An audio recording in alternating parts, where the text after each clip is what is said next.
Let's begin with what makes SOPA and its close relative Pippa so objectionable to the likes of huge websites, Google, Yahoo, Wikipedia.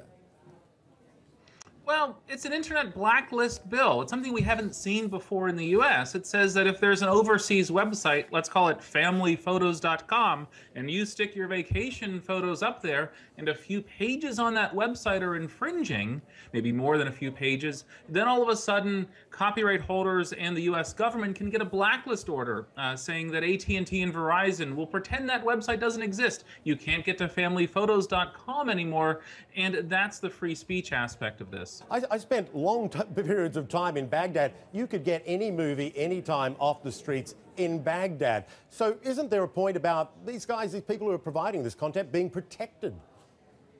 Hollywood does have a point here. You do have websites. The piratebay.org is probably the highest profile example that do offer movies and music and ebooks as well. So there is a problem. But if you're trying to go after people selling DVDs in Times Square, SOPA doesn't address that. Local law enforcement does and should address that.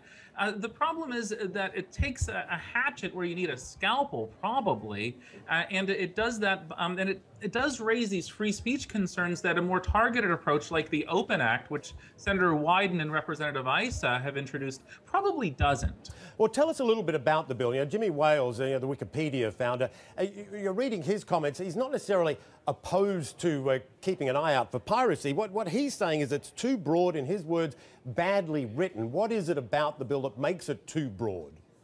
Right, I don't know anyone in Silicon Valley that's out there saying, yay, piracy, we really want to make money off of piracy or something like that. Instead, it's targeting legitimate websites. I mean, Wikipedia allows anyone to post anything, and they're worried, and this is why Wikipedia is joining the blackout along with Craigslist. Google announced in the last hour or two that they're going to have a homepage statement tomorrow to say that this raises free speech concerns. It raises security concerns because it undercuts the DNSSEC security technology is supposed to make the web safe. And so it's almost written, they say, by people who don't really understand the internet.